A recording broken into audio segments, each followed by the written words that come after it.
I'm here today with Sandra Navidi, the founder and chief executive of Beyond Global, an international consulting firm. We're here to talk about her book, Superhubs, How the Financial Elite and Their Networks Rule the World. Sandra, thanks for joining me. Thank you for having me, Rob. Pleasure to be here. This book interests me in so many different dimensions. As you know, the Institute for New Economic Thinking is involved in network theory and complex systems and so forth. But you actually added the texture of people onto this, how people become the magnets inside these networks and how they work effectively or not so effectively, how think tanks interact with them. So you've added a great deal of what you might call textured human understanding of what these networks are. This isn't just a cell phone grid. This involves people. Well, yes, what I wanted to show is that finance is essentially a human system. It's not abstract institutions or abstract globalization or capital flows or quantitative models. It's people who make decisions, people who preside over these institutions. And there's an interesting study the Swiss Institute of Technology did to show that only a handful of financial institutions worldwide hold global corporate control of most corporations in the world, and that of course gives the people who are in charge of these corporations enormous power, and many of them are very famous financial institutions like JP Morgan, Barclays, and so forth. But there are also people within these groups, and you've talked about various people that the INET community is very familiar with. A lot of these people are practicing what you preach in many, many dimensions. Yes, I wanted to explain how these people become superhubs, and maybe just to explain, superhubs are the nodes within networks that are the most connected, and by virtue of their connections, they move into the center of the network. We are all nodes within the network, and nodes in any network, that could be the ecology or our brain or an ant colony, all nodes prefer to attach to other nodes who already have many connections, because connections are a guarantee for survival, or make survival more likely.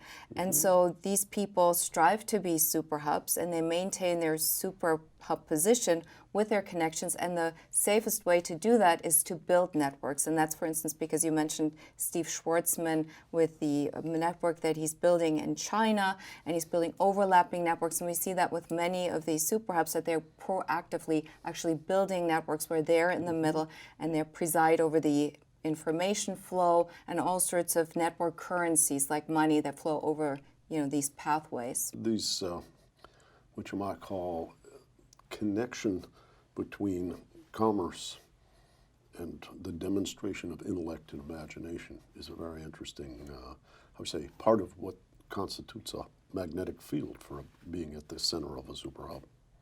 Yes, connections are exceedingly important, because while individual superhubs have immense power, what makes them extremely or increases their power exponentially is their connections, because in any network, the nodes have limited ability to speak to what the network does or to the network's behavior. What's really what determines the network behavior is the connections between those individual nodes. And these people, the superhubs, increase their power through multi-layered, multidimensional networks. So it's most efficient if you connect a financial network with a political network and the corporate network. Then you've got basically all bases covered. And if you can throw in philanthropy and culture, you fortify this kind of structure. Well, there's certain, how would I say, enthusiasm associated with your insight and admiration for people who've mastered these skills. You've also talked about ones that have broken down. Specific examples of people who've been at the hub of a network, and these are not what we might call cast in stone. They're human organisms that sometimes fail, and some people who fall out come back in. I'm curious how you see that dynamic process. Without necessarily picking on any individual, what happens when a network hub fails and is what you might call cast out of the flow? Superhubs get expelled from the system because of their grave violations, and sometimes they're allowed back in. But I think someone like Dick Fulp, for instance, has not reemerged. Someone like Dominique Strauss-Kahn is trying to come back. And I say in the book, what really distinguishes superhubs, everybody in that sphere at the very top of the financial system is very smart and is very industrious and has gotten an elite education, But what makes the ultimate competitive advantage is their ability to build relationships. So it's an emotional intelligence rather than an IQ which is the secret sauce in this instance. Exactly, which is often underrated because it doesn't enjoy the same prestige as do hard skills like a measurable education. But when these people have basically violated the rules of the system and have violated the rules of relationships, that's why they get expelled, and not all of them manage to make a comeback. All of this is a very interesting question. What makes, other than just what you might call plain old jealousy, what makes these systems vulnerable to collapse or to degeneration? It's network dynamics. It's a law of nature. That's why I say it's not a conspiracy. All networks over time have the tendency to become more homogeneous and more interlinked. And that's why they become skewed after a while. A good example, for instance, is the ecology, where after a while when a system gets skewed, corrective mechanisms kick in, corrective feedback loops that rebalance the system. And what I argue in the book is that these superhubs try to optimize the system for themselves. Like everybody, every person acts in their own self-interest. It's actually, not unethical per se, but they act all in their own interest. They build ever more connections. The system gets skewed. They disable corrective mechanisms like, for instance, regulatory reform. And then after a while, the system becomes fragile. And I actually think Brexit or polarization and populism in Europe and the election here in the United States are a manifestation of that. And you're touching on something very important here. When people manage these networks, and you talk about them as being multifaceted, political, cultural, artistic, financial, when they get so powerful, they start to have disproportionate influence on the public infrastructure. So you can see the people outside the network feeling like they were part of the society, but now, as Donald Trump said, the system is rigged, and they start to react against, the exercise of power within the network. Yes, they're basically trying to rebalance the system, and it's also a result of network dynamics, homogeneity, homophily actually is called in network science, like and like attracts. So these people go to the same schools, they live in the same neighborhoods, they have the same interests. Not even intentionally and often subconsciously, they exclude others who are not like them. And there's one difference that is very hard to bridge, and that is socioeconomic difference. People who come from a different strata of society, who have a different accent, who have different experiences, have a harder time breaking into the system because there's this thing called airport test, where in job interviews, those people who interview, who are the people in power at companies, subconsciously exclude people who are different, who may have also an equally as good education as somebody else from the same school, but they can't relate to that person so well. And so that's why the system becomes more homogeneous over time. That is also a reason why there are so few women and other minorities. Now we're in this realm of EQ, not IQ. You can have a very high IQ, but if you're outside the circle of characteristics, people feel unsafe around you, and your abilities are not realized or not rewarded either through hiring or through compensation or through promotion. So it's a very interesting, aspect of this network phenomenon. And it's self-perpetuating. A manifestation is also assortative mating. First of all, when a college education became more available, people in rural areas would be drawn more to the coastal areas or more prosperous areas. And so we saw basically a brain drain. And then what happened was assortative mating, that people from the same socioeconomic background would marry each other, and their offspring would, of course, be much better off, and they would be able to give their children access to better education and opportunities. So that's why the system is, again, becoming more homogeneous, more concentrated, more skewed. Now, you talk about the safety of identifying people, forming a network, and being in the network. But in the aftermath of a rebellion against the network, like, say, the election of Donald Trump, where he's saying the system is rigged, I've seen a lot of backlash on the part of the elites, the people who have prestigious degrees, towards the population as a whole. I don't know how our society heals itself when the people who have the degrees, have been in the networks, have had all the benefits, experience, rather than empathy for the people who were in despair, engage them with ridicule.